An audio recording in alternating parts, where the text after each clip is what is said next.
Estamos. Hola, buenas noches, Rafa.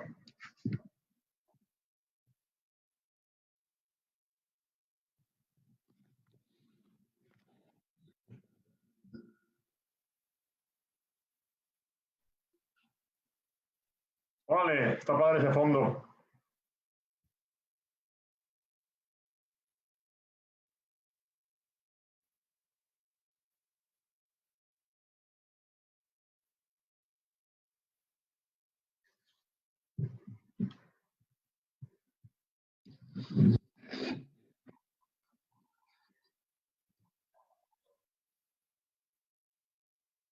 ¿Tú te vas a quedar o te vas a ir, Rafa?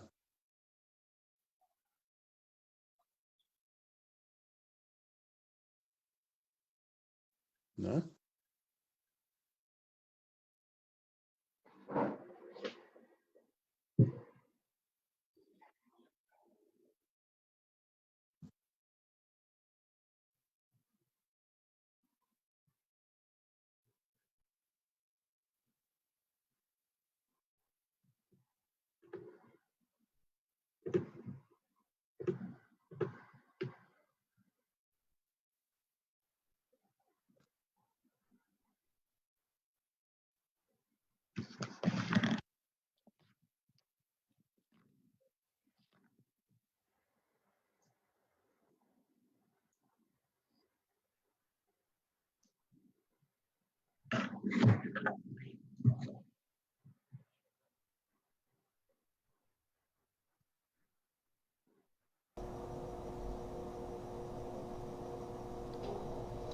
Buenas noches y bienvenidos todos a la conferencia semanal que hemos estado organizando entre esta iniciativa del Encuentro Ciudadano por la Paz y la Universidad Vasco de Quiroga en el Estado de México, y como ya sabemos pues se difunde en los diversos campos de la universidad.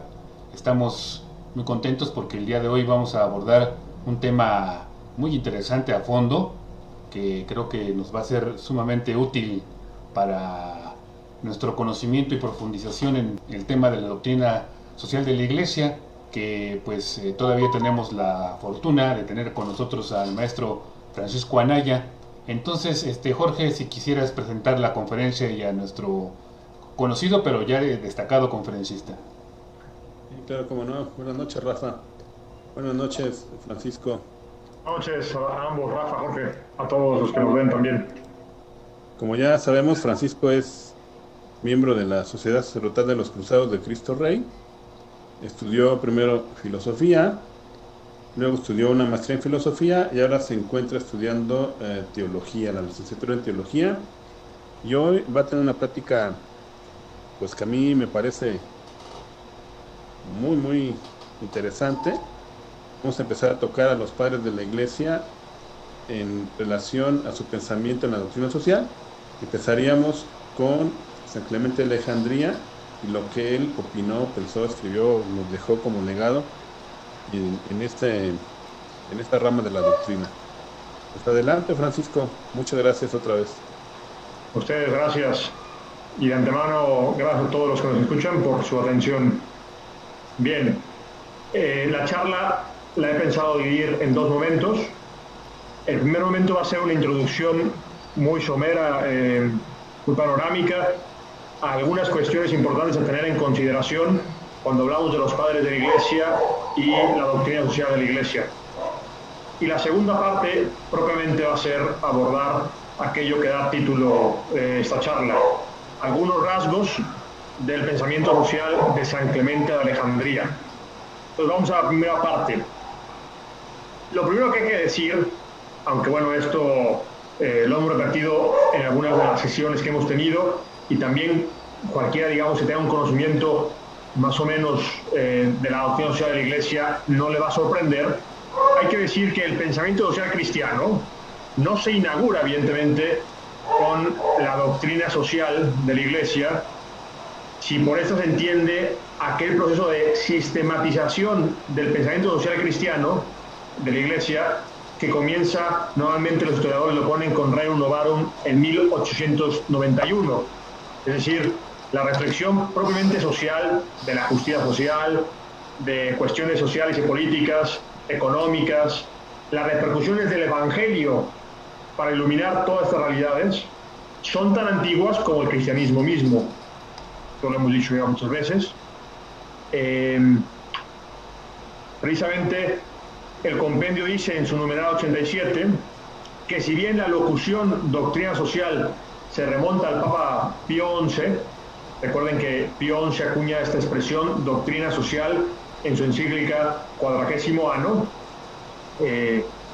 y designa este cuerpo doctrinal de temas relacionados precisamente a la cuestión social desde Rerum Novarum, es decir, la sistematización de la doctrina cristiana y su aval por el magisterio, porque puede haber mucho pensamiento cristiano, pero solamente es doctrina social, ¿sí? Puede haber mucho pensamiento cristiano social cuando el magisterio se involucra en ello y cumple una serie de condiciones y le da ese estatus de doctrina que ha de ser aceptada por los miembros, digamos, de la Iglesia, ¿no? Pero surge precisamente el pensamiento social a lo largo de los años. Y bueno, en este mismo numeral dice precisamente: la solicitud social no ha tenido ciertamente inicio con ese documento, con Rerum Novarum, porque la Iglesia no se ha desinteresado jamás de la sociedad. Sin embargo, la encíclica Rerum Novarum da inicio a un nuevo camino, es decir, de sistematización, como decíamos, y a una especie de ayornamiento, puesta a día de la doctrina social de la Iglesia en los tiempos modernos, ¿no? Precisamente hablando sobre esta cuestión, dice: en su continua atención por el hombre en la sociedad, la Iglesia ha acumulado así un rico patrimonio doctrinal. Este tiene sus raíces en la Sagrada Escritura, especialmente en el Evangelio y en los escritos apostólicos, y ha tomado forma y cuerpo a partir de los padres de la Iglesia. Y esto nos mete al tema que hoy tenemos. El mismo compendio reconoce, ¿sí?, en los padres de la Iglesia, y posteriormente dirá, y de los grandes doctores del medievo, ¿no?, toda una aportación reflexiva en torno a la cuestión social, iluminada por el Evangelio y por la tradición de la Iglesia, que recoge la doctrina social de la Iglesia a partir de Rerum Novarum. Rerum Novarum cita constantemente por ejemplo, a Tomás de Aquino, pero también a San Gregorio Magno, padre de la Iglesia. Es decir, hay todo un bagaje de reflexivo de la cuestión social previo, y es muy importante, y es lo que vamos a intentar rescatar someramente en estas sesiones. Hoy empezando precisamente con San Clemente. Pero bueno, antes de decir algo sobre el pensamiento social de los padres de la Iglesia y sobre San Clemente concretamente, resulta pertinente señalar qué hace a un pensamiento que lo consideremos pensamiento social o que consideremos doctrina social, y podemos encontrar que hay 4 puntos fundamentales, ¿sí? El primero es que está animado de un ideal de justicia e igualdad en las relaciones socioeconómicas, ¿sí? Primer punto, para que decimos que hay un pensamiento social, ¿no?, es porque está animado ese pensamiento de una idea de justicia, ¿no?, en las relaciones socioeconómicas. Segundo, tiene un interés por la superación social y económica de los estratos oprimidos o más necesitados. Estos son características comunes a cualquier pensamiento que le podemos llamar pensamiento social, en el sentido, digamos, que mira la justicia social. Tercero, tiene una presencia crítica ante los abusos e injusticias de las clases dominantes y opresoras. Tercera característica. No obstante, una cuestión comprometida por la justicia y la igualdad, un interés por la superación de las clases más oprimidas y necesitadas, sino también un carácter de denuncia ante los abusos e injusticias de las clases más dominantes o opresoras. Tiene una presencia crítica ante los abusos e injusticias. Cuarto punto, es el punto diferenciador de pensamientos sociales. ¿Qué quiero decir? Si nos quedamos en los primeros 3 puntos, ¿sí?, podríamos compartir, la doctrina social podría compartir, digamos, muchas características con otros pensamientos sociales. Pero el punto, digamos, diferenciador es este. 4. Una propuesta de acción y un compromiso con la estrategia para la reforma o el cambio de la situación. De esa situación de injusticia, de esa situación, digamos, de falta de posibilidades de desarrollo para algunos, etcétera, ¿no? Si nos quedamos con los 3 primeros principios, habría, por ejemplo, una coincidencia en el diagnóstico, como puede haberla en un momento. Reino Novarum así lo señala, por ejemplo. Hay una coincidencia, por ejemplo, entre el diagnóstico que puede hacer la Iglesia ante la cuestión de la explotación obrera a finales del siglo XIX con el diagnóstico que hacía, por ejemplo, el movimiento comunista. Hay una presión en esto. La diferencia fundamental no será en el diagnóstico, ¿sí?, sino en la propuesta concreta de acción o estrategia de reforma o de cambio, ¿sí? O sea, mientras que en ese momento, volviendo al ejemplo de Reino Novarum, ante el abuso de una economía liberal, digamos, en términos absolutos, no será en el diagnóstico. Proponía la unificación de los medios de producción en el Estado, etcétera. Eso ya no es el diagnóstico, sino es la vía de solución. La Iglesia, con su doctrina, como sabemos, ¿sí?, no proponía eso, ni la revolución, ¿no?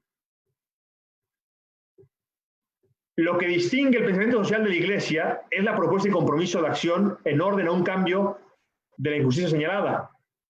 Concretamente, la propuesta de la Iglesia y en los padres de la Iglesia, de manera particular ahora, es, y para algunos le pareciera una propuesta pobre, que no se concreta en nada, pero no es el meollo del asunto, ¿sí? La propuesta es el cambio del corazón del hombre. Y el compromiso va en esa línea. Conversión, metanoia, como dirían los griegos. Conversión. Un cambio de estructuras solo circunstancialmente puede ser prioritario. Y esto a cualquiera de ustedes que haya leído, por ejemplo, la encíclica Caritas in Veritate, el Papa, con otras palabras, ahí, Deus Caritas Est, el Papa, con otras palabras, dice un poco lo mismo. O sea, aun cuando se pensara en un orden estructural de leyes y de instituciones perfecto, aún así habría necesidades de carácter siquiera antropológico, de amistad, de cercanía, y habría diferencias también entre hombres, ¿no? Y esas diferencias, si no hubiera un cambio de conversión del corazón, generarían injusticias, aun cuando las condiciones materiales fueran todas igualitarias, por ejemplo, cuestiones, ¿sí? El meollo, entonces, de la propuesta cristiana siempre, como decíamos, no es de soluciones técnicas ni estrategias. Eso le toca a los laicos, según uno aquí y una hora, concretar, porque claro que también interesa el cambio de estructuras, pero el fondo, el principio, digamos, y eso tiene muy claro los padres de la Iglesia, y es la diferencia en la vía de solución, es la conversión del corazón, ¿sí? El reconocimiento del otro en cuanto a otro, el sentido cristiano en cuanto a persona, imagen de Dios, que me lleva a actuar y proceder en consecuencia, ¿sí? Esto lo especifica el pensamiento social cristiano y refleja bien el ser propio de la Iglesia, pues no es un partido político o un movimiento social cuya misión sea la de cambiar las estructuras de la economía y de la política, sino es la comunidad de creyentes en Cristo, cuyo objetivo en lo social es ayudar a iluminar las conciencias en torno a la justicia y a la caridad, para actuar en consecuencia, ¿no? A este respecto, ¿qué quiere decir esto? Nada, entonces no hay que intentar, no sé, involucrarnos en política o así. No, pero no es la Iglesia, en cuanto a un sentido corporativo, la Iglesia, la que le toca hacer esas cuestiones. Si hay miembros de la Iglesia que entran y se involucran en cambiar las condiciones estructurales y así, lo hacen, ¿sí?, como motivados como cristianos que son, pero no lo hacen a título de la Iglesia, sino en cuanto ciudadanos de una nación o en cuanto miembros de una asociación o partido, ¿sí?, que claro, no pueden amputar ser cristiano, pero no es una acción corporativa de la Iglesia, ni le toca a la Iglesia, ni mucho menos a la jerarquía involucrarse en sus cuestiones, ¿no? La doctrina social y la doctrina de los padres de la Iglesia, en lo social, pero en todo, es la invitación al meollo del asunto, que es la conversión interior de la persona. A algunos les parecerá poco, lo que sea, pero es el único cambio eminentemente radical. Es la única revolución de fondo que puede haber, ¿sí? Bien, sobre la cuestión de los padres, dice el compendio. Para que sepan, hay 4 citas directas en el compendio de los padres de la Iglesia. Todo esto es preámbulo, ¿no? Los padres de la Iglesia insisten en la necesidad de la conversión. Estamos en el numeral 328. Y de la transformación de las conciencias de los creyentes, más que en la exigencia de cambiar las estructuras sociales y políticas de su tiempo. Eso se explica históricamente. Los padres de la Iglesia, que ahorita voy a explicar un poco quiénes son, por lo mejor no estamos bien ubicados, ¿no?, viven en una situación sociopolítica muy distinta a la del cristiano del siglo XXI, muy distinta. La Iglesia de los primeros siglos, ¿sí?, del siglo I hasta el siglo V, ¿sí?, vive en el horizonte del Imperio Romano, como sabemos. Sobre todo ese gran Mediterráneo, ¿sí?, que está dominado por las legiones romanas. Es el horizonte, digamos, sociopolítico en el que están, ¿no?, donde cualquier pretensión de cambio estructural era, impensable, ¿no? Pero no de la vivencia social en medio de eso. Eso sí lo tenía muy claro, ¿no? Hoy hay mucho más posibilidades de influir, digamos, en las estructuras, en las leyes, que las que pueda tener un cristiano, y más un cristiano que era de la periferia del imperio, muchas veces que no era ciudadano, ¿sí?, del imperio romano, y en un horizonte político más bien de carácter monárquico, de alguna forma, ¿no?, o senatorial, pero no democrático, ¿no?, ¿sí?, que las que puede tener hoy en día, ¿no? Pero aún así, la pretensión nunca fue cambiar esas cuestiones. La gran aportación en el sentido político del cristianismo primitivo fue, como sabemos, la que el mismo Cristo señala, que no estaba en el horizonte de la antigüedad, que era la distinción entre el poder sobrenatural y el poder, digamos, temporal, ¿no? Dar al César lo que es de César y a Dios lo que es de Dios. En el mundo antiguo, lo común era la equiparación del poder religioso con el poder político.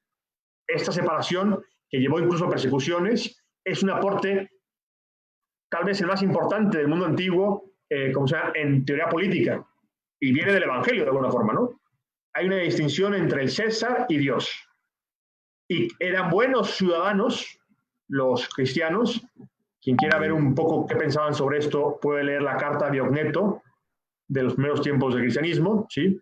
Buenos ciudadanos, incluso luchaban en las legiones, pagaban impuestos, ¿sí?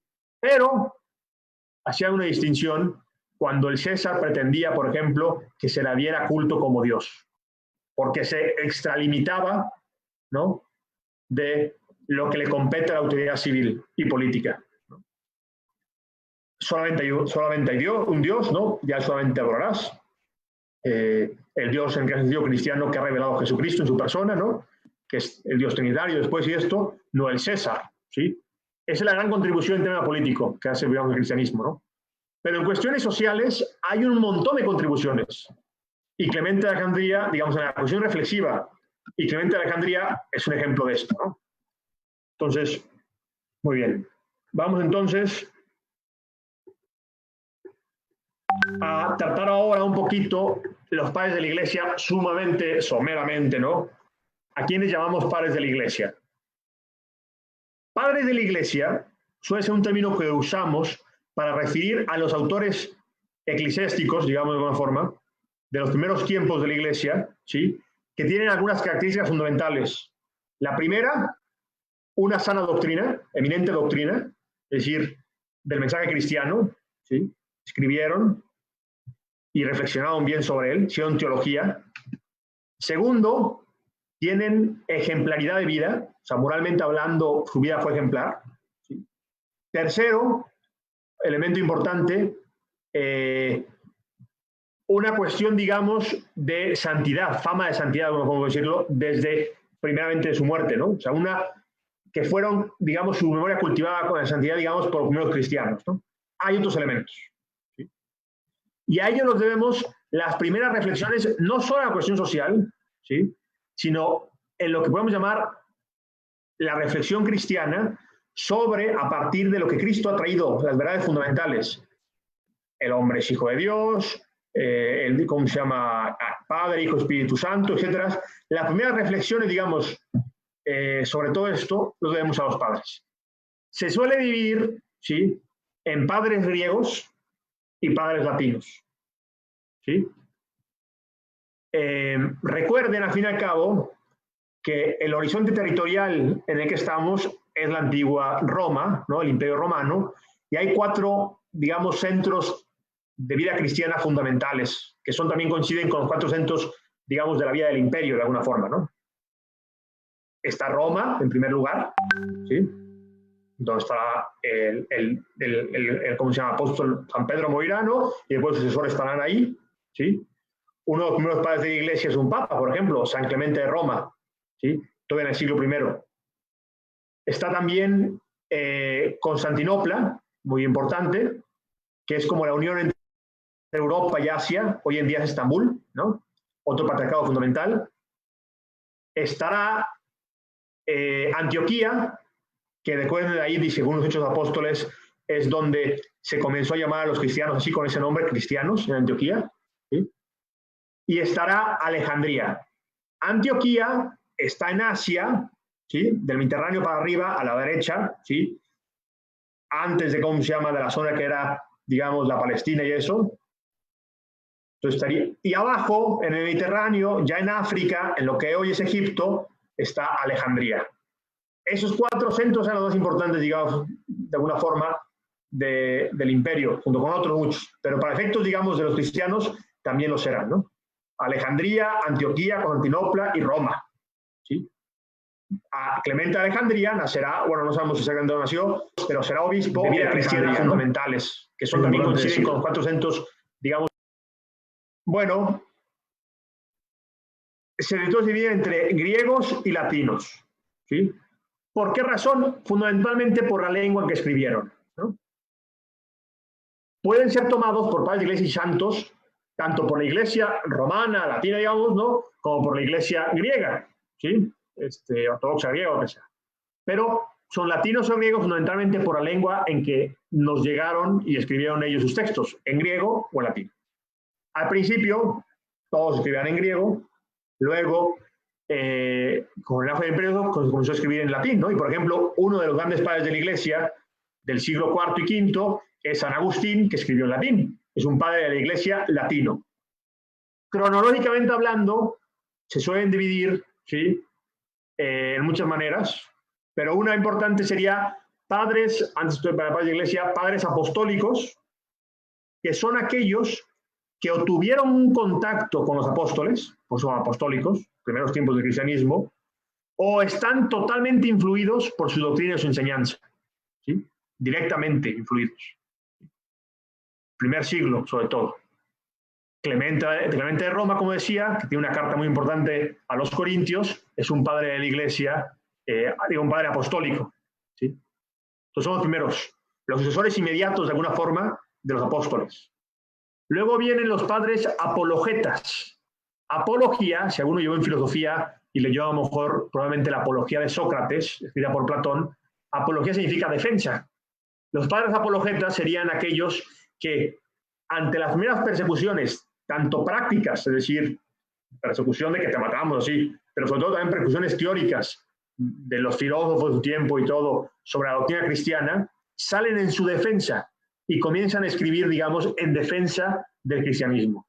o son padres apologetas, ¿sí? Y luego probablemente ya, por lo que llamamos padres de la Iglesia, que ponen las bases de la doctrina, digamos, junto con la Sagrada Escritura, ¿no? Y son el comienzo de la tradición también, digamos, antes de la tradición también, pero la solicitud de la tradición, digamos, sí, a los que ya llamamos genéricamente padres de la Iglesia. ¿Sí? San Clemente, aunque es el primero que estamos viendo ahora, no es el primer padre de la Iglesia. ¿Sí? Eso por un lado. Ahí está conectando, creo, un Salvador Alejandro.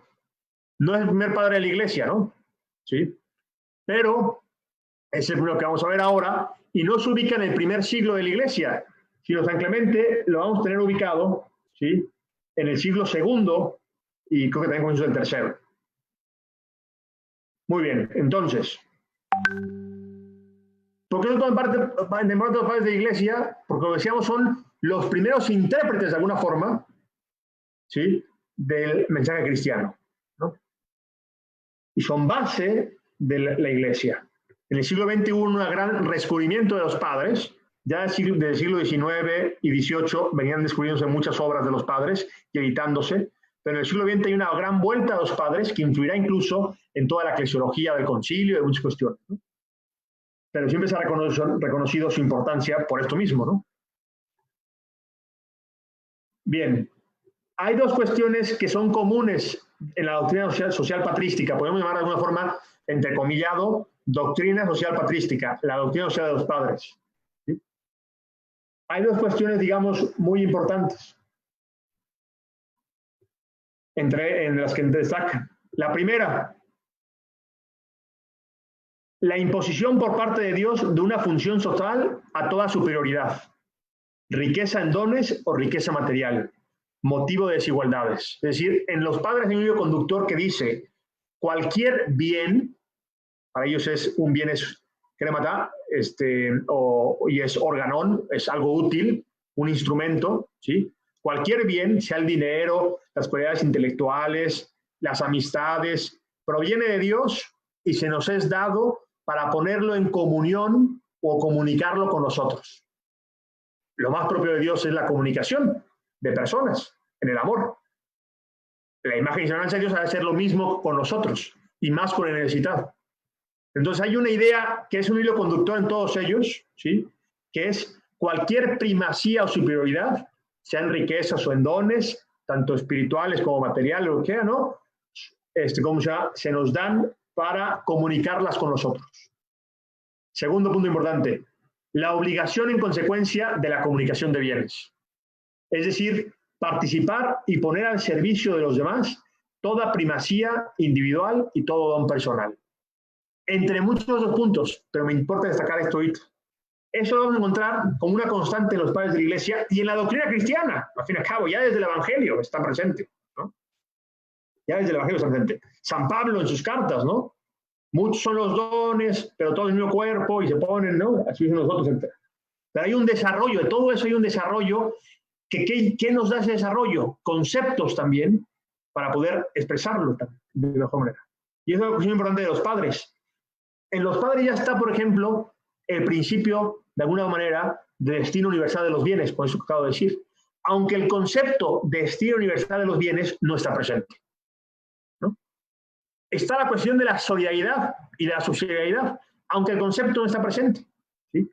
No obstante, ellos en su reflexión, y ahorita vamos a ver con San Clemente, sí nos dan muchos conceptos para formular la doctrina cristiana en el ámbito social.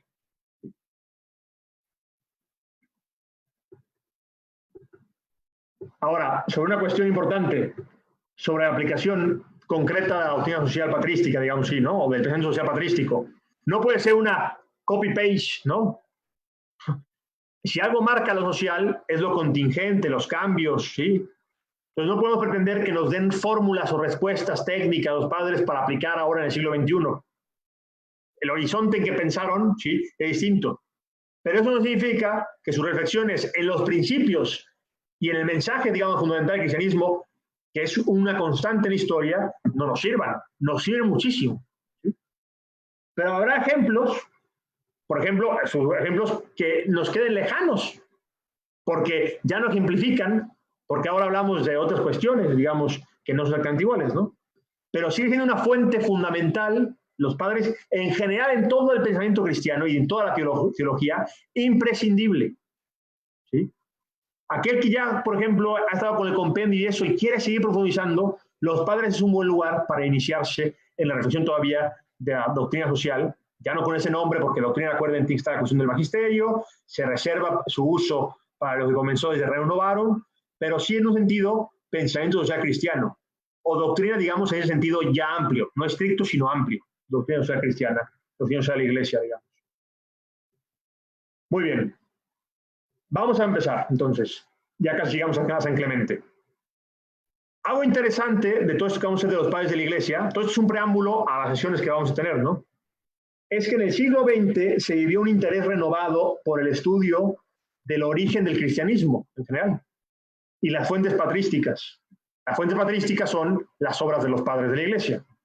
No obstante, en los años 80, un señor que van a escuchar mucho en esas charlas, que se llamó Restituto Sierra Bravo, que tiene una gran obra sobre el pensamiento social de los padres de la Iglesia, señalaba que aunque había un renovado interés por la vida y obra de los santos padres, existía pocos trabajos sobre la dimensión social de su pensamiento, y en su mayoría se veían marcados por la polémica, pues no faltaban quienes veían en los textos patrísticos una condena a la propiedad privada.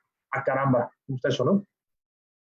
De hecho, entre los años 60 y 80, ¿sí?, hubo un intento de remontar las ideas comunistas, que estaban en boga en ese momento, 60, 80, ¿sí? Incluso a los padres de la Iglesia. Por ahí hubo trabajos, por ejemplo, de Francesco Nitti y de Walter Gerard o de Max Beer, ¿sí?, que intentaban decir, digamos, de alguna forma, que en los padres de la Iglesia había una condena a la propiedad privada, ¿no?, reforzando la idea comunista. Nada que ver, como vamos a ver, no son en Clemente, sino en todos los padres. Muy bien. Entonces, ahora sí, vamos a pasar probablemente a... De eso, de los 60 que pasaba eso, ahora hay muchos estudios ya que intentan, digamos, sistematizar la cuestión del pensamiento social cristiano. Bueno, no muchísimos, pero sí hay algunos.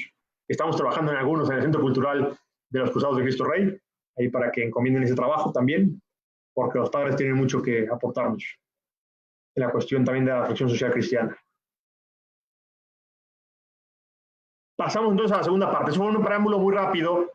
No es una clase sobre padres de la Iglesia. La distinción que di, griegos, latinos, padres, ¿cómo se llama?, apostólicos, apologetas, etcétera, esa la pueden encontrar en muchos manuales, ¿no? La doy por un poco por hecho, lo dije rápido.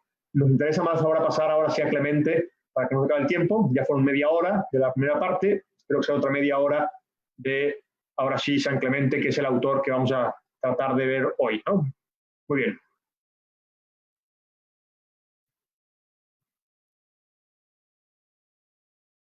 Algo interesante es, antes de esto, que los primeros padres, por ejemplo, los padres apostólicos, ¿no?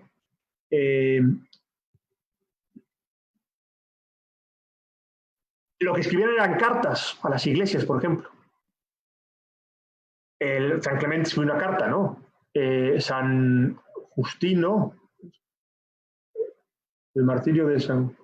Se me fue el nombre. San Justino, ¿cómo se llama? También tiene unas cartas, digamos, ¿no?, a iglesias, la iglesia de un lugar, a la iglesia de otro lugar. El género literario era mucho cartas, no eran tratados reflexivos todavía, así, pero ahí ya encontramos en todos sus documentos cuestiones sociales. Uno de los primeros documentos, por ejemplo, que es la Vida G, de probablemente el siglo I, hablará de aquel que no tiene trabajo, ¿sí?, pero sabe trabajar, ponlo a trabajar, ¿no? Y si no sabe trabajar, ayuda a aprender un oficio. Es una cuestión social evidente. Y estamos hablando probablemente del siglo I, ¿cómo se llama?, después de Cristo, ¿no? Pero ya en este siglo en el que estamos, precisamente, ¿sí?, ¿sabes si en las iglesias separadas se aprecia a los padres de la iglesia y su movimiento social? Sí, sí, sí. Digamos, como es históricamente los primeros tiempos, ¿no? O sea, hay obras de los padres más antiguas, escucha esto, obras de los padres de la iglesia más antiguas que algunos libros del Nuevo Testamento.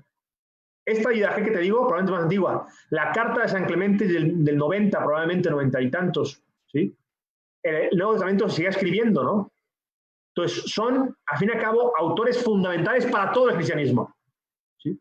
Se tienen por padres, incluso también los protestantes así. Ahora, ciertamente, entre los protestantes, por ejemplo, ¿no? Cuando en el siglo XVIII, así, viene toda la cuestión crítica histórica y todo esto, a las escrituras y esto, se devalúa mucho de las interpretaciones de los padres.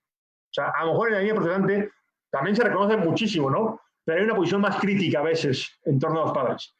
A ver, es una respuesta muy rápida, es totalmente discutible, ¿no? Pero así un poco veo. Pero sí, son valorados también, y en la cuestión social también. En la Iglesia Católica ni se diga. En Reino Novarum vas a encontrar, como te decía, citado a San Gregorio y a otros. Hay quien dice que ha faltado un mayor estudio de los padres para reincorporarlos mejor a la doctrina social cristiana contemporánea. Yo estoy de acuerdo en eso, pero no significa que no se aprecien. ¿Sí? Bien, si hay otra pregunta, pues me la escriben por ahí. Bien, entonces, San Clemente, como decíamos, ya no es del primer siglo, ya no solamente son cartas lo que se escribe fundamentalmente, o cuestiones, digamos, de legislación sobre los sacramentos, ¿no? El bautismo y el bautizo y otro, ¿no? Sino también ya hay opúsculos, pequeños opúsculos, tratados interpretativos de las Sagradas Escrituras. En el siglo I no había como tal el canon de la Escritura, ¿no? Así. Se considera en el siglo II y después, ¿no? Ahora sí tenemos ya los evangelios como tal, ¿no? ¿Sí? Ya no en manera incipiente, sino ahí están.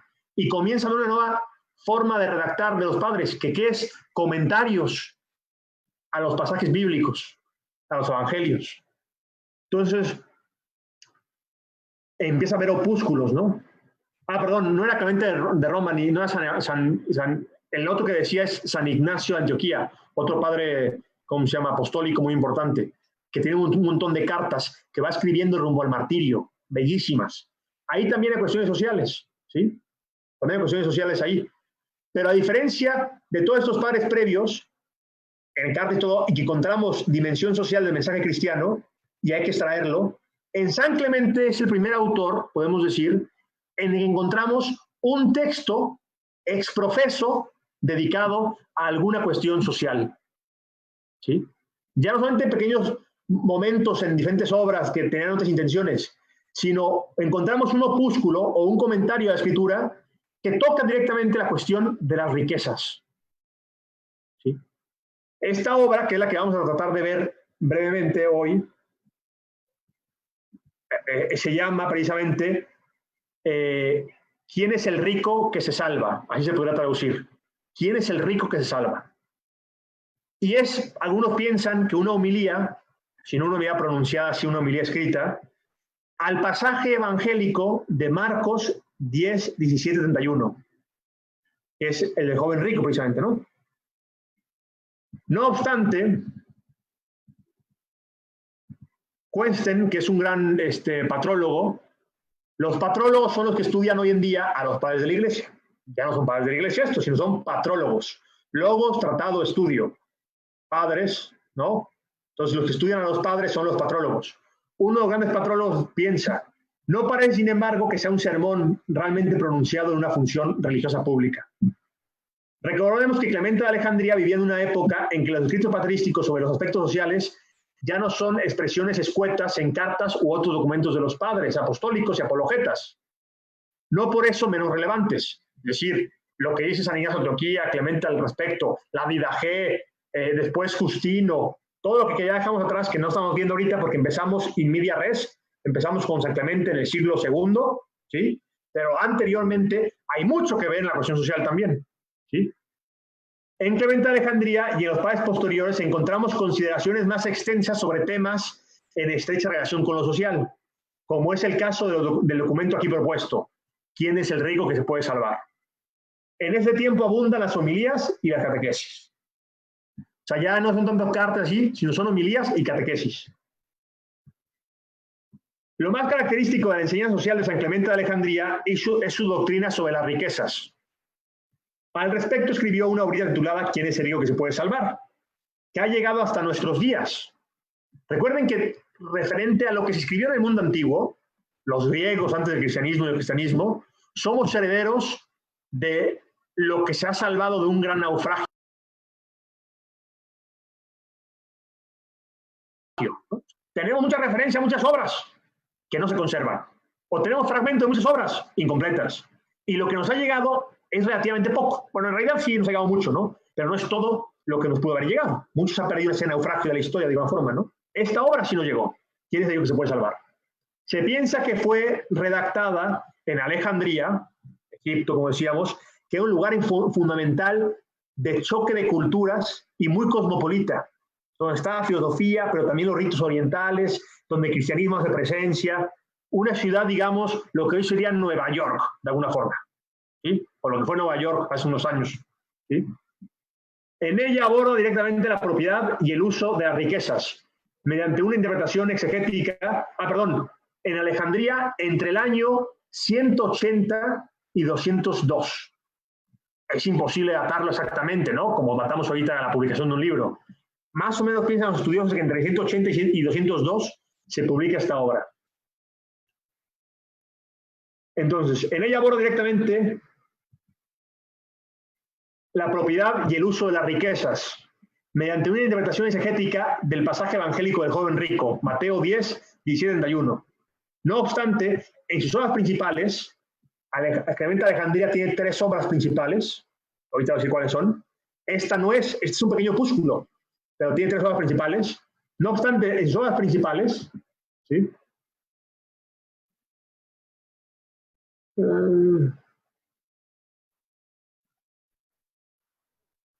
También se pueden encontrar algunas alusiones a cuestiones propiamente sociales y económicas, particularmente a la posesión de bienes. Ese era el punto.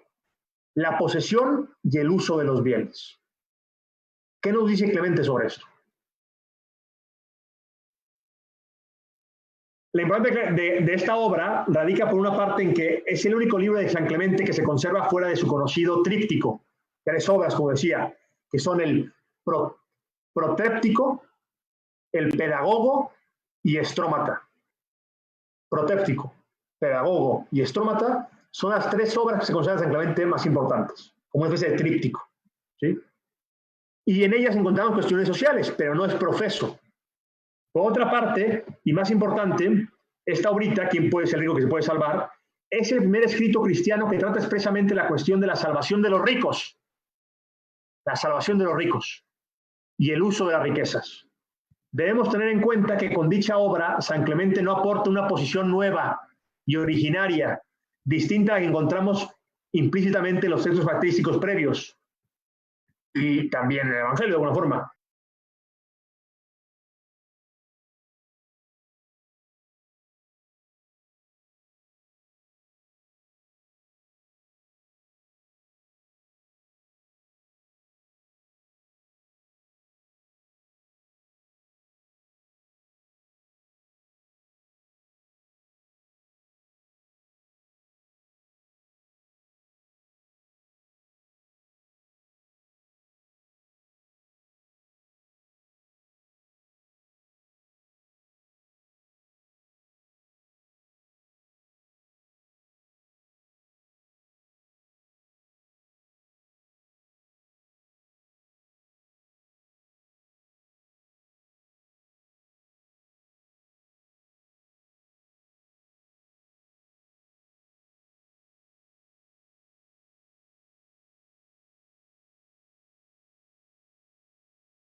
Ya entró Rafa. Sí. No sé si ahorita que nos avisa. Y eso le costó, digamos, yo creo, en su momento entre los cristianos y eso, porque antes no había canonizaciones, ¿no? Se tenían por santos a unos y a otros no. Así es. Sí. A San Clemente lo tenían por santos, está demostrado los primeros 3 siglos después de su muerte. Ya estamos en línea de nuevo. No sé más o menos en qué me quedé. No, porque yo me perdí. Una disculpa al público porque hubo un problema aquí catastrófico en la computadora que transmite, pero ya reiniciamos. Entonces, A lo mejor si alguno te puede escribir, digamos, qué más o menos que estaba diciendo para que yo retome. A ver.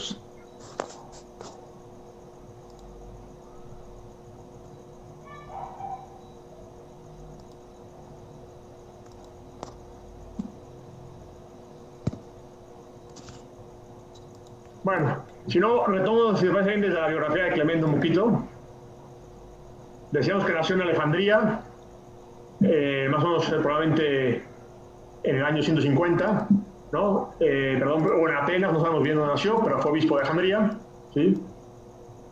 Ahí estuvo influenciado mucho por la filosofía cristiana, filosofía griega de su tiempo. Esto hace muy importante a la hora de pensar las cuestiones sociales y también las cuestiones como en general de la revelación, ¿sí? Decíamos que tiene tres grandes obras: el Protéptico, que trata de ser una exhortación a la conversión; el Pedagogo, una instrucción en la religión cristiana; y Estrómata, que son tapices, que quedó incompleta, que es una obra en diálogo precisamente entre la filosofía griega y la ciencia de su tiempo, ¿no? Decíamos que los padres de la Iglesia no tenían miedo de entrar en diálogo con el saber de su tiempo. Y lo mismo tenemos que tener nosotros, no miedo de entrar en diálogo, digamos, con la física cuántica o con los avances tecnológicos, ¿no? Sino en un constante, ¿cómo se llama?, reconocimiento de lo que hay de verdadero en ello, ¿no? Esto los padres de la Iglesia lo hicieron impresionantemente. San Basilio, por ejemplo, tiene una obra invitando a la juventud de su tiempo a leer las obras griegas y a quedarse con lo mejor de ellas. No solamente leer la escritura, sino también las de su tiempo, que valía la pena. Muy bien. Pasamos entonces a la obra. Como he señalado arriba, el lugar de composición probablemente es en el 180, ¿no? ¿Por qué escribe esta obrita, Clemente? Es importante. Primero, que es una cosa, algo que caracteriza a la interpretación de la escritura en Alejandría era lo que conocemos como interpretación alegórica, ¿sí? Es decir, no un sentido literalista, como se llama la escritura, sino tratando de encontrar, digamos, su significado alegórico, simbólico, a lo que se decía ahí. A diferencia de la otra escuela interpretativa, por ejemplo en Antioquía, que era mucho más literal, ¿sí? Clemente, esto lo vamos a ver también en esta obra ahorita, cómo está la interpretación más alegórica, ¿sí? Entonces, ¿por qué escribe esto? En el contexto vital de Clemente en esa época, y por algunos indicios en sus obras, sabemos que San Clemente tenía entre sus oyentes y personas, entre sus oyentes, entre el pueblo, digamos, cristiano de Antioquía, personas adineradas, acomodadas. Recuerden que los padres no escribían, se me antoja escribir hoy sobre tal pasaje bíblico. No, los padres escribían en razón de la catequesis, en razón del mensaje de la salvación y del evangelio. Todo lo que escribían era en razón, digamos, de una necesidad pastoral, también Clemente. Entonces tenía gente adinerada en Antioquía, ¿sí? Resulta muy probable que el motivo inmediato por lo que escribió esta obra fue que en Alejandría de su tiempo había algunos jóvenes pudientes, con dinero, que guardaban un comportamiento inmoral, justificándose con un sofisma, una mentira, inspirado en una interpretación literalista de la Escritura. Ellos decían que Cristo ya los había condenado y por tanto era mejor entregarse las riquezas. Clemente, con su escrito, quiere establecer que la riqueza en sí misma no es mala ni buena. Lo que es malo o bueno es la actitud que adoptamos frente a ella. Entonces, el problema era un pasaje interpretado de manera literalista, ¿no?, que hacía que, el que es rico está condenado, ¿no? Entonces, sobre esto, aparte del motivo inmediato, que es la premura por la salvación de las almas, que ha señalado arriba, históricamente es posible señalar dos circunstancias que guardan relación con la doctrina de San Clemente de Alejandría sobre la propiedad de los bienes y la riqueza, y que sin duda fueron las circunstancias generales. Esto, muchachos, probablemente fue la circunstancia inmediata, ¿no?, bajo el sofisma de que el rico no se salva, ¿sí?, está condenado ya por su riqueza. Clemente escribe la obra. La otra razón más general que ha señalado era esta, y es la aparición y difusión de las herejías gnósticas de un tal Carpócrates, y su hijo Epifanio. Los gnósticos, una de las primeras herejías. La primera herejía probablemente ha sido el donatismo, doqueo, la apariencia. Estos herejes, digamos que no eran gente mala, equivocados, ¿no? Los herejes no son gente mala necesariamente, ¿sí? Equivocados no crean, ¿no? Decían que Jesucristo no había tomado verdadera carne, ¿no? Y por lo tanto, el que había muerto solamente había muerto en apariencia. A eso se le llamó el docetismo, la herejía, digamos, de que Cristo no se encarnó del todo, ¿no? Otras primeras herejías fue esta, las gnósticas, ¿no? Entre esos gnósticos, estamos, ¿qué decían? A quienes combatía expresamente. Estos gnósticos propugnaban, inspirándose en una lectura de Platón, recuerden, el cristianismo se vio fecundado por la filosofía, ¿sí? Eso es importante, ¿sí? Pero a veces se les pasaba la mano referente a la asimilación de las ideas filosóficas. Los inspirados en Platón empezó a acuñar lo que podríamos llamar, estos gnósticos, un comunismo extremo, incluso de mujeres y de niños, ¿no? En la familia hay un comunismo incluso de mujeres y niños. La segunda circunstancia fue, como ya lo mencioné, el ambiente. Bueno, los gnósticos terminaron haciendo una cosa rarísima. Tomaban cosas de cristianismo, pero de filosofías también y de cuestiones, digamos, orientales panteístas, un popurrí de cosas rarísimo, ¿no? Pero bueno, había esta línea que en lo social acababan con la propiedad, digamos, y una especie de comunismo incluso de mujeres y niños. Pero ellos se decían cristianos. Entonces los padres, ¿no?, tenían que salir a discernir la sana doctrina en medio de todo esto. La segunda circunstancia fue, como ya lo mencioné, el ambiente que Clemente desarrolló su predicación. En esa época Alejandría era una ciudad más rica y floreciente del mundo antiguo, una de las ciudades más ricas. Allí vivía una amplia clase social culta y pudiente, en muchos casos eran cristianas o simpatizaban con los ideales cristianos. Las herejías gnósticas de Carpotes, con sus pronunciamientos extremistas, sembraban dudas entre dichas personas al presentar la renuncia a toda posesión como requisito para ser cristiano. Por lo anterior, San Clemente se vio forzado a dar una definición de la verdadera posición cristiana respecto a la propiedad. Otra vez, como Rerum Novarum responde a una cuestión social, las cosas nuevas, la revolución industrial y eso, Clemente responde también a una circunstancia concreta de su tiempo, como esta que acabamos de decir. Dar dicha definición es la finalidad principal de quién es el rico que se salva, de esta obra. Vamos a ver cuáles son las aportaciones principales de la obra. Ya queda poco tiempo. Ahora sí vamos a la obra, que sería la aportación principal de Clemente de Alejandría al discurso social cristiano. Primera, lo que impide usar bien de los bienes y riquezas son las enfermedades del alma, no las riquezas mismas. Primera idea en San Clemente. Lo que impide usar bien de los bienes y riquezas son las enfermedades del alma, no las riquezas mismas. San Clemente es claro respecto a la pregunta, ¿qué es lo que manda Cristo respecto a las riquezas? San Clemente dice, ¿qué es lo que manda Cristo? Esa es la cuestión que estaba por dimitirse, ¿no? Cristo, ¿no? ¿Qué es lo que manda? El Señor recomienda más bien el uso de los bienes exteriores, mandando desprendernos no de las cosas terrenas, sino de lo que impide usar bien de ellas. Y lo que nos impide son las enfermedades y pasiones del alma. Es decir, no es tanto necesariamente, si quieres ser perfecto, vende cuando quieres, pero es un camino, digamos, de perfección evangélica, si quieres, dejar también los bienes materiales, ¿sí? Pero para la salvación no es necesario dejar los bienes materiales, sino amputarnos de aquellas pasiones y enfermedades referentes a esos bienes que nos hacen hacer un uso ilegítimo de los mismos. No es tanto la cuestión de la posesión de los bienes, tienes mucho, tienes menos, sino es más bien la cuestión de su adquisición y uso. Y eso no depende de tener bienes o no tenerlos, porque incluso un pobre que no tiene nada puede estar apegado a los bienes que no tiene y desearlos, y por ellos matar a alguien, por ejemplo. La cuestión no está tanto en los bienes, dice San Clemente, ¿sí?, sino en el corazón. Ya decíamos al principio, el mensaje cristiano social es sobre la cuestión de la conversión del corazón. El que tiene mucho es para servir mucho en todo caso, pero servirá si en el corazón, digamos, reconoce la imagen y semejanza de Dios en los otros, etc.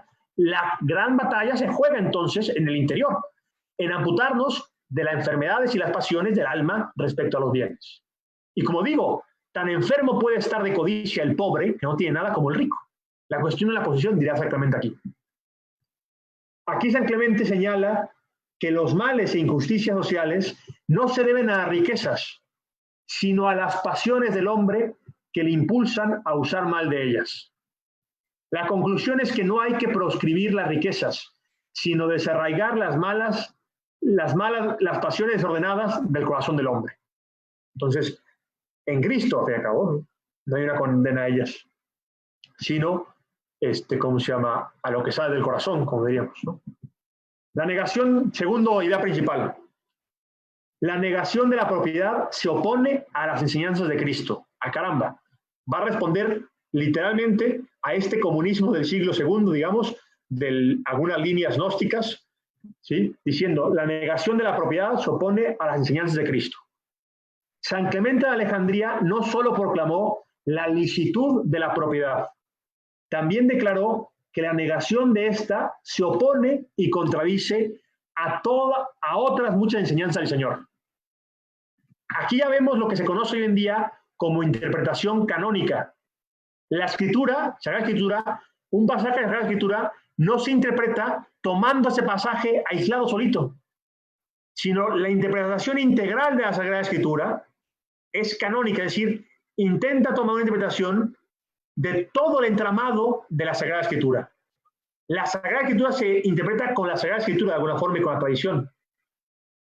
Se ilumina mutuamente los pasajes para una sana interpretación, porque el mensaje cristiano no es un pasaje nada más, ¿no?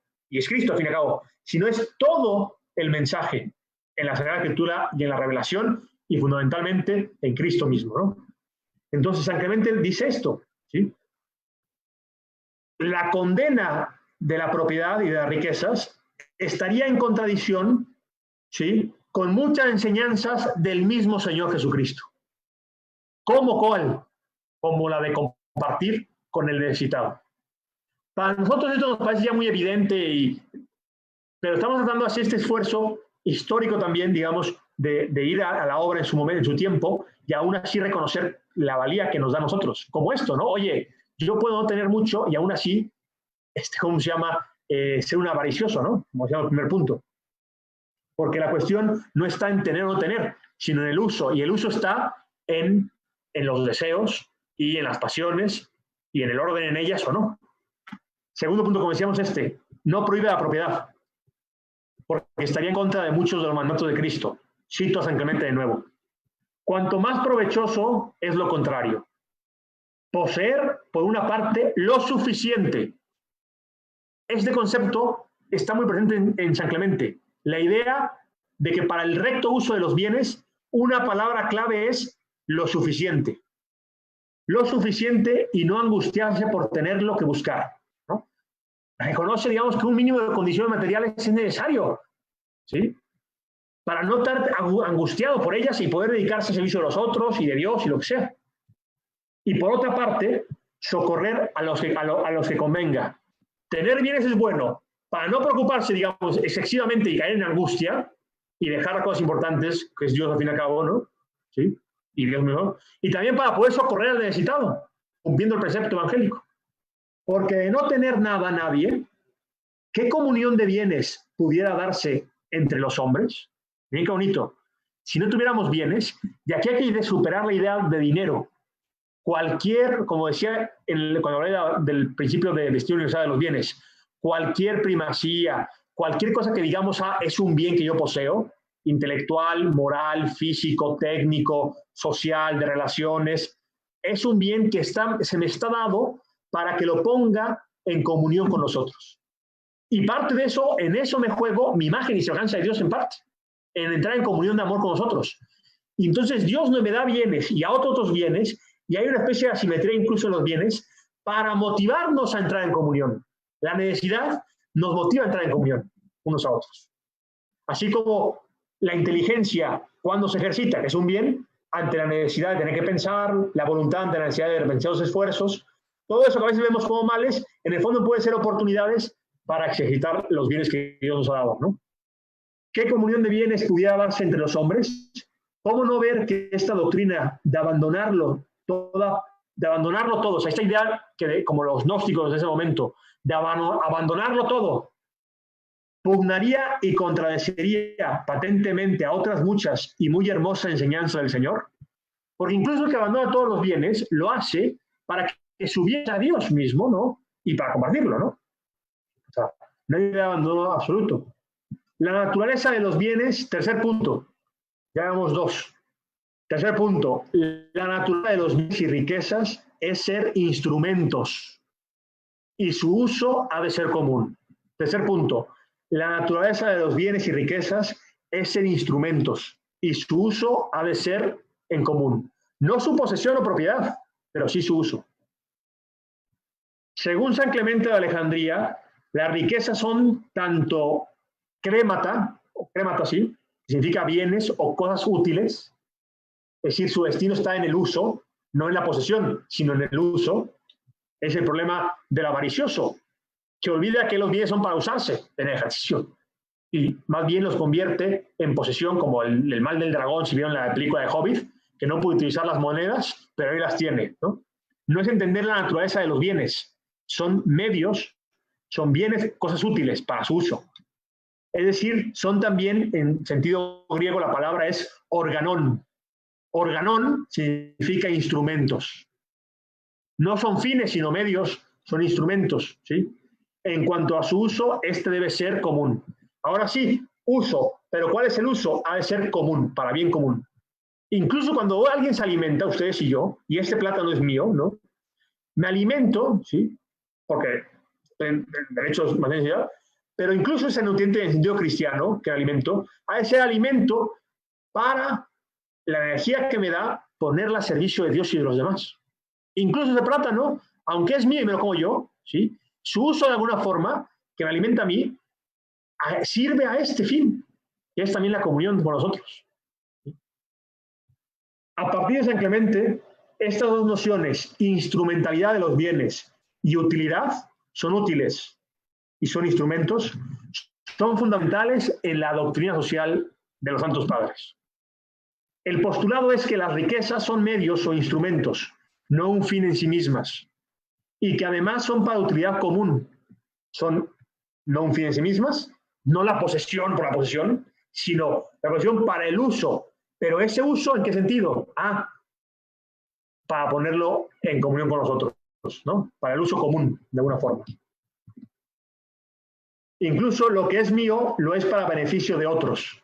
San Clemente señala, por tanto, que, cito, vanos son, en efecto, los que por insaciabilidad se complacen en cosas que simplemente guardan. Vanos son los que por insaciabilidad, que es un mal del corazón, otra vez volvemos a la cuestión primera, es un mal del alma, ¿no? Insaciabilidad, se complacen en cosas que simplemente guardan. Y los padres habrá padres muy duros. Habrá un padre de iglesia, San Gregorio, que dirá, aquella frazada que no usas no te pertenece, porque lo que a ti te es superfluo, ya a otro le es necesario. Le estás robando al pobre, por ejemplo. El corazón corrompido de acumulación, por ejemplo. Y que más los que seriamente se preocupan de su salvación han de tener por principio primero que toda posesión de bienes, porque en sentido jurídico de leyes humanas, claro, hay propiedad y está legitimada por contratos y eso. En sentido teológico, la propiedad de todas las cosas es de Dios.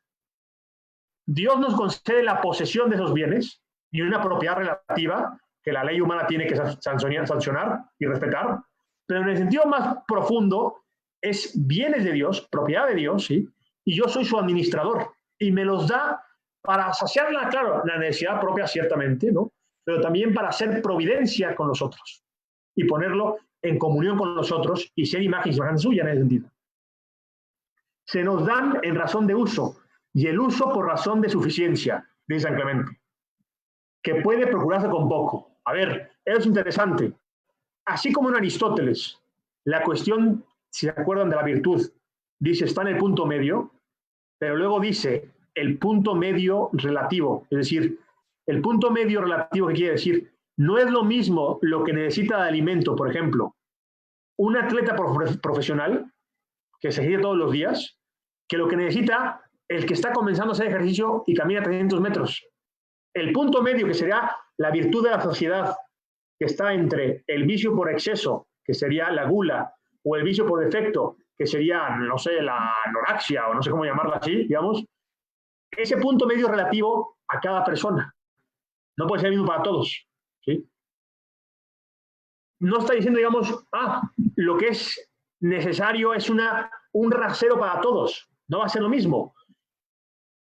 La conciencia de cada uno de nosotros, según las circunstancias, nuestros deberes, nuestra capacidad, establécelo también un poco, aunque hay un mínimo objetivo, ¿sí? ¿Cuándo es suficiente? No va a ser lo mismo, como decíamos, no sé, lo que necesite no sé cómo puedo poner, lo que necesite, digamos, el ingeniero para su profesión, ¿no? Que lo que necesita el pintor, o esos ejemplos triviales, digamos. Pero va a ser, no hay una fórmula de decir hasta aquí es lo necesario y no más, ¿no? Para tu familia y para ti. Sino la conciencia de cada uno tiene que ir informándose con el Evangelio, ¿no? Y viendo esto.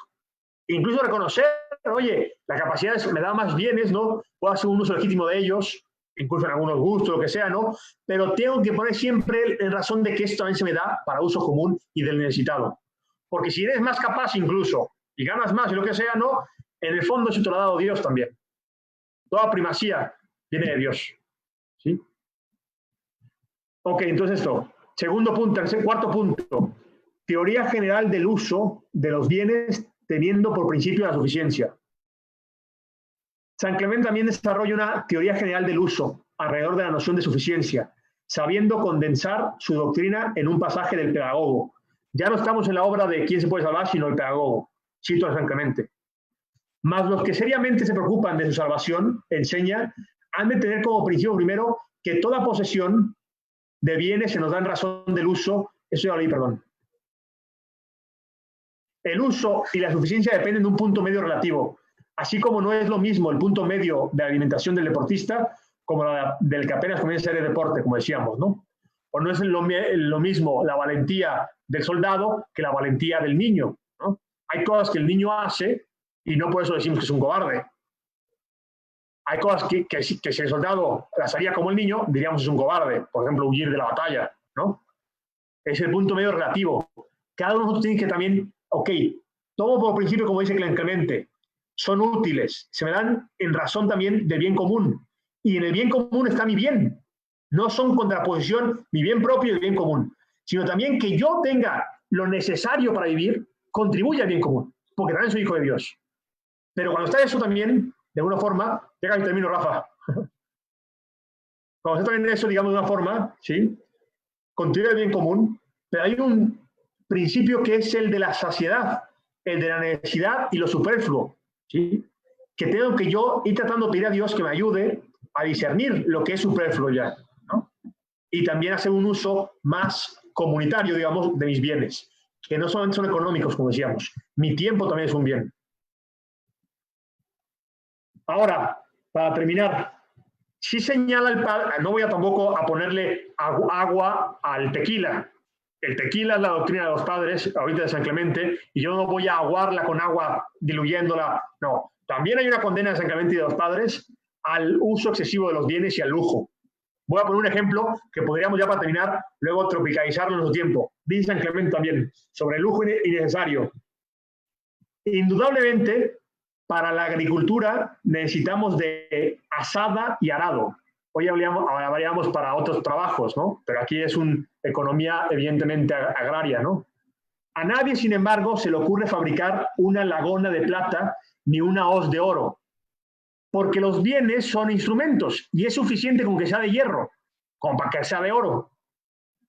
Para el laboreo de la tierra usamos de material que se presta para el trabajo, no de materiales ricos. Ahora bien, ¿qué inconveniente hay en los utensilios domésticos tengan la misma norma los que miran al mismo objeto? La medida ha de ser la utilidad, no el lujo. Es un buen principio. La medida de nuestros bienes materiales ha de ser la utilidad, no el lujo. Si no, dime, es que no corta el cuchillo si no está si no está entorchado o con el mango hecho de plata o no tiene empuñadura de marfil, dice San Clemente. Es que no corta el cuchillo que no está hecho de empuñadura de marfil. O hay que fabricar un hierro indico para partir la carne, como si llamáramos a nuestros aliados para la guerra, ¿no? Etcétera. Podríamos seguir, como se llama, abordando cuestiones de San Clemente, pero yo creo que con esto es una buena introducción, digamos, a esta pequeña obrita que invito a su lectura. Digo que puede salvarse, y aquí lo dejaríamos.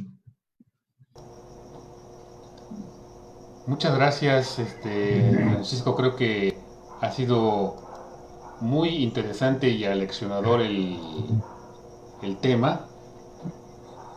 Pediría pues la disculpa a todo el auditorio porque hubo un momento en el que se cortó la transmisión porque tuvimos un problema técnico aquí con la transmisión. Se cortó se cortó la a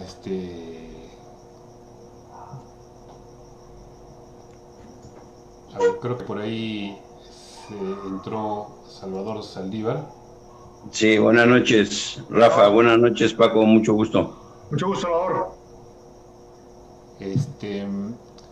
Entonces, pero bueno, salvo este pequeño detalle por el cual pedimos una disculpa, pero creo que se pudo restablecer con rapidez la señal y se retomó el tema sin problema. Yo quería algunas preguntas para poder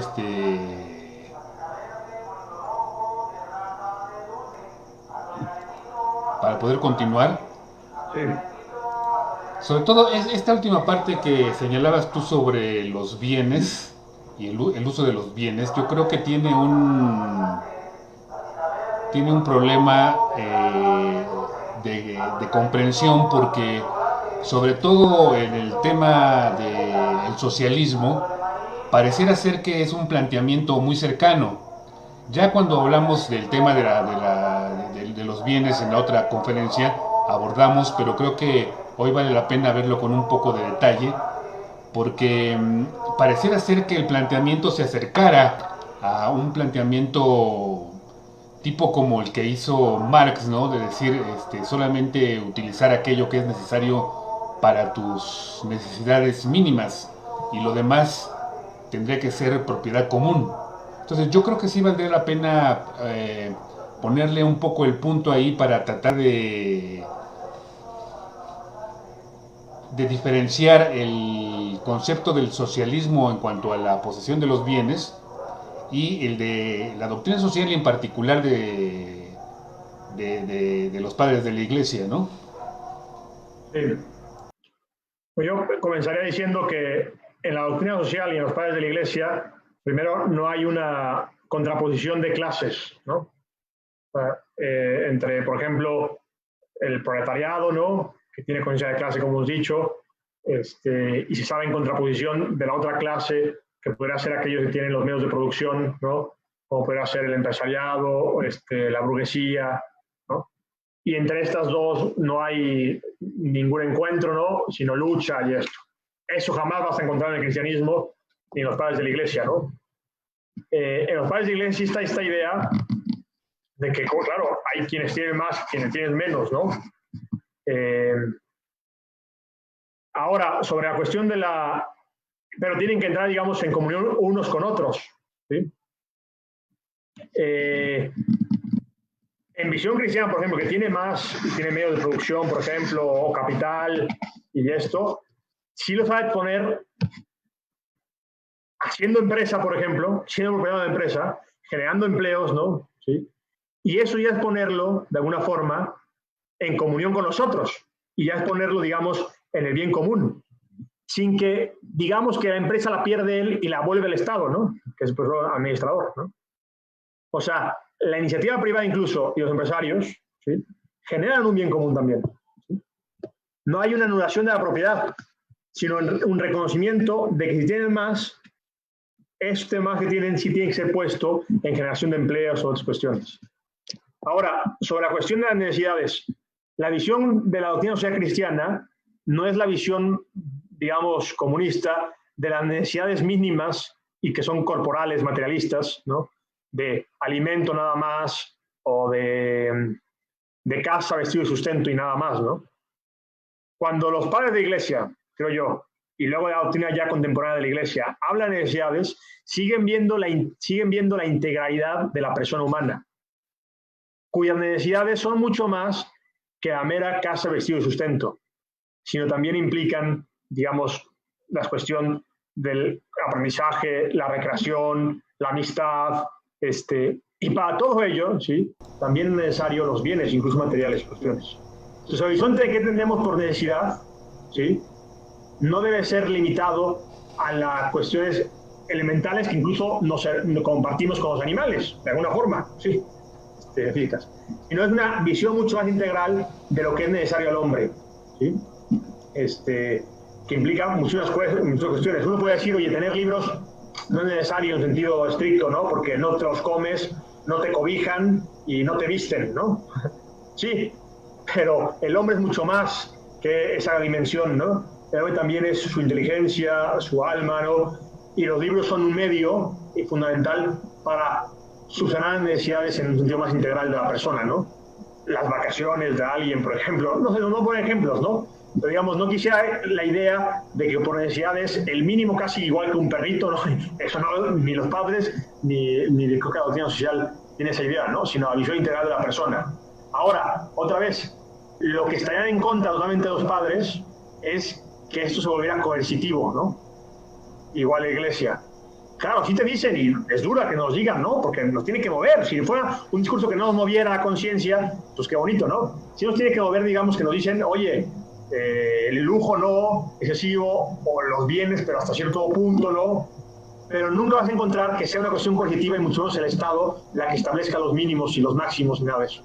Sino que decíamos, es la necesidad de la reflexión personal delante de Dios y del prójimo, de sus posibilidades, de sus medios, la que tiene que ir, ¿sí? Y esto depende y cambia en momentos de la vida y de utilidades, ¿sí? La que tiene que ir diciendo, ¿no? ¿Cuál es el recto uso de mis bienes? Recordado que cualquier uso, digamos, de ellos tiene una implicación moral y social. Una hipoteca social, como dice como de alguna forma la doctrina social cuando habla del destino universal de los bienes, ¿no? Pero sí, jamás negando la propiedad, como decíamos, ¿no? Cosa que es totalmente distinta. Entonces, de alguna forma, los padres y yo tendrían un problema si alguien me dice, ok, de alguna forma ellos, pues sí, condenan los excesos del uso. Y yo, sí, ciertamente, ¿no? Pero jamás, pero no están condenando, como decíamos, ¿no? Yo creo que eso es una cuestión importante que destacar, ni tampoco la doctrina, ¿no? No sé si más o menos se aclara la pregunta que me hacías. Sí, yo creo que sí, y ahí entra el tema precisamente del uso de los bienes por parte de quienes tienen grandes riquezas. Sí. ¿Cuál es la actitud en este sentido, del punto de vista de la doctrina social, del que tiene bienes que pues le sobran, ¿no? Un multimillonario que pues a veces hasta están buscando en qué gastar, ¿no? Sí. Entonces, ¿cuál tendría que ser la actitud de alguien que está en esa posibilidad? Sí, yo pienso que hablando de estos multimillonarios y lo que sea, ¿no? Como dices, que incluso es una fortuna que no tienen ni capacidad de gastarla en una vida, pero no solamente ellos, ¿no? Sino la riqueza está en el reconocimiento, ¿no? En sentido cristiano, pues, pero no de cristiano, me parece a mi moral, ¿no? Que eso que se le ha dado, que puede ser incluso previo a su riqueza, en capacidades, en lo que sea, ¿no? Si uno reconoce que es criatura, creado por Dios, y en los otros, ¿cómo se llama? También otras criaturas de Dios y imagen y semejanza de Dios, ha de entender por consecuencia lógica de alguna forma que todo eso que se da en exceso allí lo ha de devolver en retribución y en mejora de la sociedad. Que no estoy diciendo que lo reparta y lo regale o lo que sea, ¿no? Sino, en el caso del empresario, siendo empresario, ¿no? En inversión, en cuestiones, en pagar salarios justos, ¿no? Y bueno, ahí tenemos en la doctrina social de la Iglesia todo un apartado sobre la empresa que va en esa dirección, ¿no? O sea, no necesitamos menos empresarios, necesitamos más empresarios, pero mejores empresarios, ¿no? Que entienden esa dimensión, digamos, del uso de los bienes, ¿no? Y que reditúen en la sociedad, digamos, esas utilidades también, ¿no? Por ahí comentaría eso. La acumulación en las cuentas sin que circule ese dinero, o en las cuentas simplemente así, ¿no? O sea, eso es lo que decían los padres. Ahí está el problema. No en que sea un multimillonario, si es legítima la reacción, ¿no? Sino en un lado, ¿no? En que está puesto su corazón en esa posesión, ¿no? Y en el uso que da, ni siquiera es un uso egoísta, ¿no? Porque es una acumulación nada más, que no reditúa en nada en sus semejantes, ¿no? Esta era la condena. Muy bien. Por aquí hicieron una pregunta en el chat sobre si se podía ubicar como padres de la Iglesia solamente a los de los siglos primeros del cristianismo, o también se podría ubicar como padres de la Iglesia, por ejemplo, aquí señalaban a Benedicto XVI, pero también podríamos pensar en otros más, no solo él, ¿verdad? Alguien del siglo pasado, por decirlo, ¿no? Ya. Sí, mira, en sentido estricto, lo que la Iglesia suele llamar compadres de la Iglesia, sí es solamente a los primeros siglos, porque ahí la Iglesia en gestación, ¿no? Digamos de una forma, con los padres que acompañan esa gestación, ¿no? Cristo la funda, ¿no? Pero la Iglesia va constituyendo en los primeros siglos sus directrices fundamentales, ¿no? Entonces sí se reserva el uso a los primeros tiempos. Hay discusión exactamente de hasta qué momento, ¿no? Por ejemplo, algunos tienen por padre de la Iglesia Latina todavía a Isidoro de Sevilla, que estoy buscando, será como ya los últimos, Isidoro de Sevilla, vamos a decirlo sexto, creo, sí, 1560 más o menos, ¿no? Algunos tienen hasta el siglo sexto, que son muchos siglos, 6 siglos, ¿no?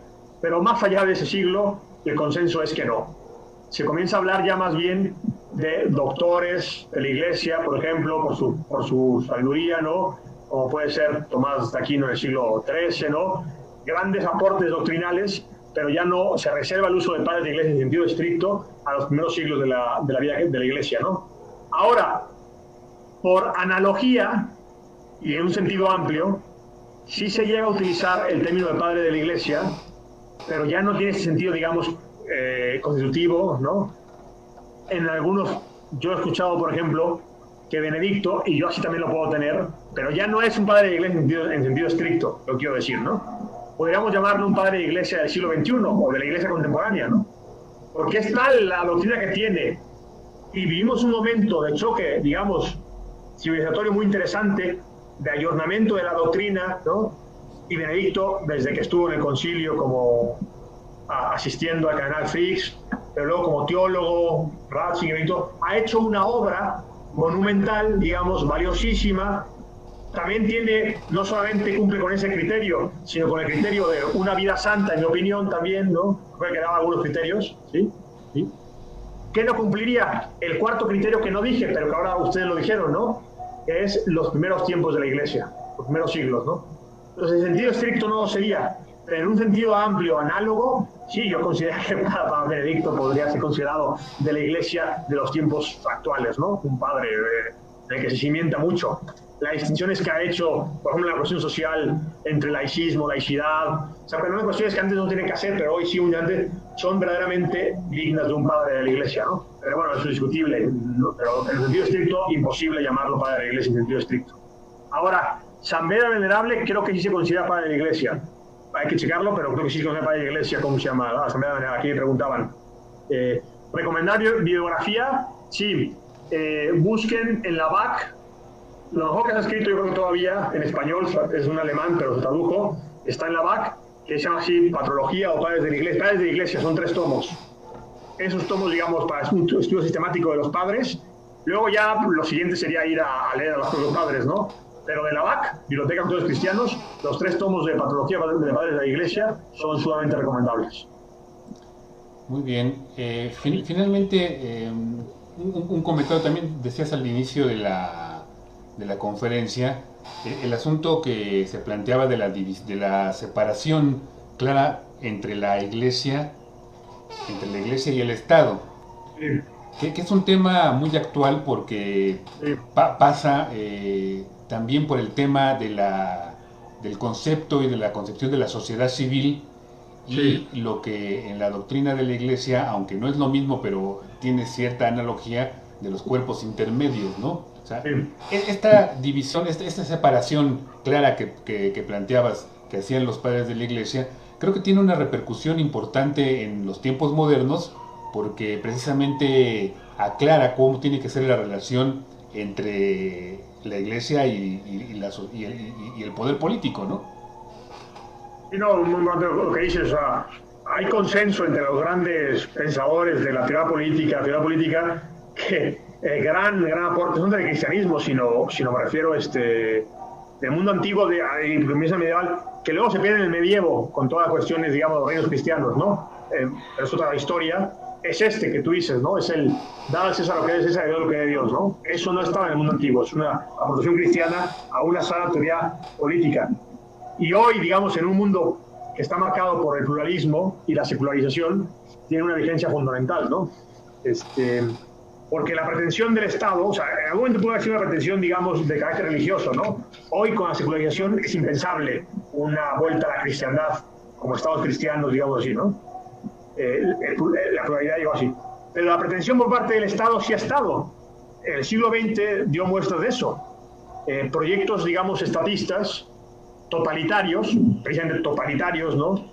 Que pretendían subsumir toda la realidad humana, tanto la pública o civil como la privada, en los dictámenes de una ideología de carácter político. El nazismo, el comunismo, pero hoy, por ejemplo, pueden ser ideologías también que están en boga, ¿no? Que pretenden quitarle, de alguna forma, ese dar a Dios lo que es de Dios, ¿no? Entonces, claro, cuando hay mandatos que van contra la conciencia, por ejemplo, del creyente y eso está muy de boga, ¿no? Hay toda una actualización de esos temas, como decíamos, cuando se habla de el laicismo. El laicismo es la erradicación, la pretensión de erradicar de la esfera pública, ¿cómo se llama?, cualquier discurso religioso, lo cual es un absurdo, porque la sociedad, digamos, hay miembros religiosos, no cristianos, otros, ¿no? Pero distinguirlo, por ejemplo, de la sana laicidad, que es un valor que abraza la Iglesia, que se inspira en este pasaje evangélico de alguna forma, ¿no? Que es, por ejemplo, 3 principios fundamentales que acepta cualquier cristiano, ¿no? No una religión de Estado, no legislar desde la fe, ¿sí? Y no el clero del poder. Como son 3 principios fundamentales que la Iglesia también abraza, ¿no? De alguna forma. Entonces sí, es muy vigente esto, muy importante, y digamos es lo que ayuda a la no intromisión de esto. Ahora, tú decías otra cuestión importante. La Iglesia desde el Concilio Vaticano II y antes ha insistido mucho en el reconocimiento de la autonomía de las realidades temporales. Ese es el término que utiliza, me parece, que el concilio, y que también está en el compendio. La realidad, si por autonomía de las realidades temporales, que incluye el Estado, la vida económica, así, se entiende que en el orden de la creación, el fondo es Dios, ¿no? Y de verdad, hay un orden, digamos, ya dado, ¿sí? Previo incluso a la revelación, que ha de ser respetado como una autonomía, y así el Papa no puede pretender decir, no sé, como no puede pretender decir que el azul es el rojo y el rojo el azul, ¿no? Tampoco podría pretender introducir dinámicas ajenas a la propia ciencia de la economía o de la política, que implica consenso, libertad de expresión, cuestiones así, porque va en contra de esa autonomía propia de lo político, que reconocemos que tiene una gramática propia, querida por Dios, que es en la que las personas que piensan desigual pueden, por ejemplo, ponerse de acuerdo. La política surge en la necesidad de la pluralidad. Si no, solamente habría administración pública. De necesidades idénticas, casa, vestido y sustento, no necesitamos política, necesitamos un buen administrador público. Como pensamos diferente, ¿sí?, y hay que ponernos de acuerdo, hay política. Bueno, eso es propio del ser mismo de la política. La libertad de expresión, la libertad de creencia, ¿sí?, lo reconocemos en la gramática misma del vivir en sociedad. Hay que respetar esa autonomía. La Iglesia no podría pretender acabar, por ejemplo, con la libertad de expresión, ni cualquier otro, porque no respetaría la autonomía de realidades temporales. Eso no significa, evidentemente, que tengan una autonomía absoluta de Dios, porque Dios mismo ha ponido esa gramática de cómo son las relaciones interpersonales, cómo la física, hablando del tema de las ciencias, ¿no? Pues hay un reconocimiento de una autonomía, ciertamente, pero es una autonomía relativa, no absoluta de Dios, ¿sí? Porque Dios mismo es el creador, ¿no? No puede ser una autonomía que pretendiera, como decía, no solamente la Iglesia, sino un Estado que pretendiera acabar con la libertad de asociación.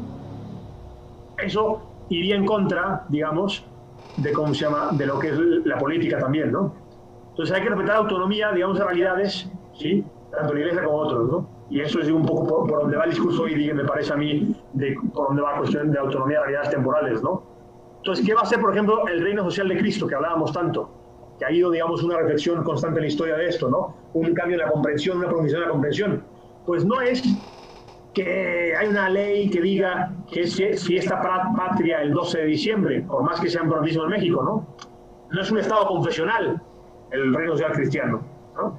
Es que se respete, ¿sí?, la dignidad de la cuestión social, digamos, que se respete la dignidad de la persona, que se respete, digamos, este entramado de leyes fundamentales para la política, como es la libertad de asociación, de libertad de expresión, la vida, etcétera, ¿no?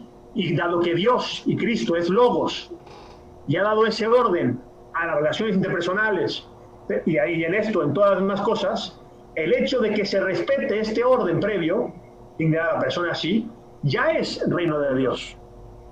Porque Cristo en eso identifica el logos que da orden a todo el mundo, ¿no? Incluida la política de alguna forma, ¿sí? Y Dios mismo, ¿no? Entonces, digamos, en ese sentido iría un poco mi respuesta. Sería muy larga, pues, pero espero que haya quedado claro. No, muy bien, muchas gracias.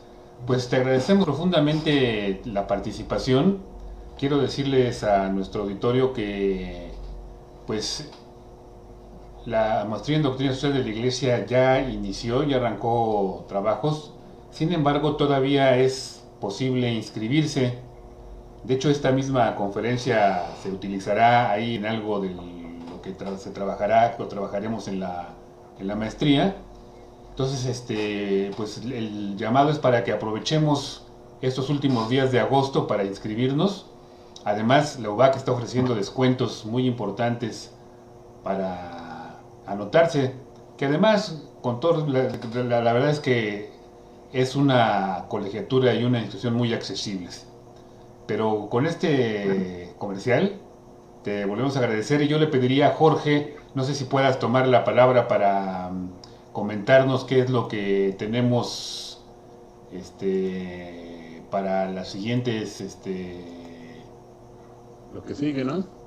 Para los siguientes jueves. Perdón, sí, antes de eso podría, además veo aquí una pregunta de Salvador, me gustaría contestarla, si hay un momentito rapidísimo. Sí, claro, adelante.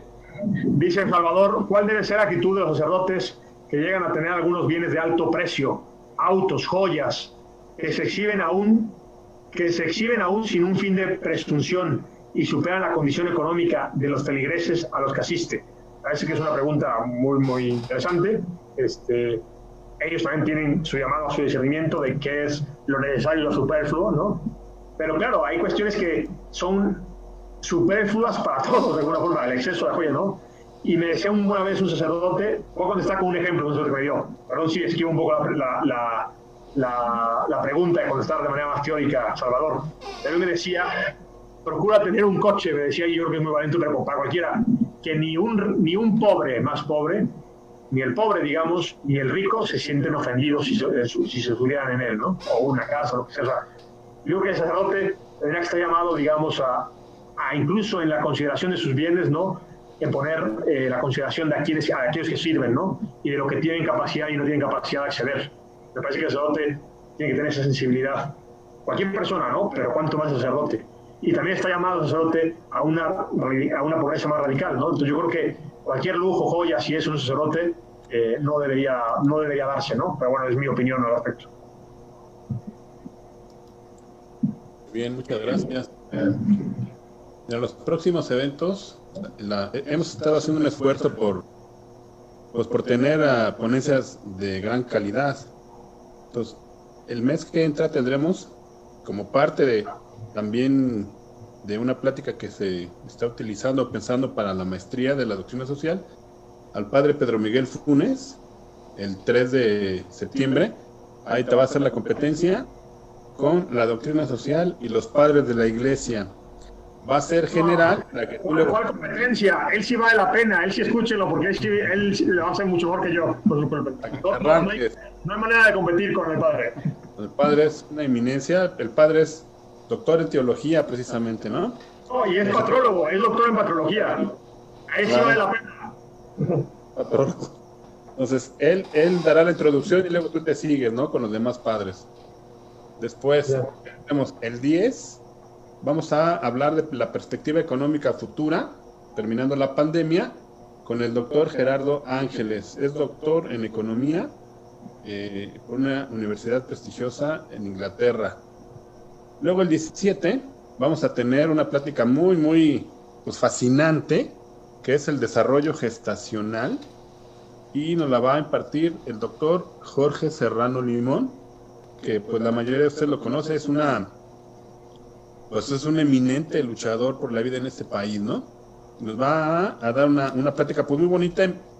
Pueden invitar a sus hijos, adolescentes, jóvenes, para que empiecen a apreciar la vida, ¿no? Desde el momento de la concepción y luchen por ella hasta la muerte natural. Y terminaremos el 24 con el maestro, nuevamente, Paco Anaya, que nos dará o nos explicará algún otro padre de la iglesia y la doctrina social y su pensamiento social, ¿no? También es importante señalar que como pues primera vez, y no va a ser la última, primero Dios, el sábado 19 de septiembre haremos una plática también con el padre Pedro Miguel Funes. Va a ser una plática netamente religiosa, que se invite a todos sus familiares y amigos acerca de la espiritualidad de Cristo Rey.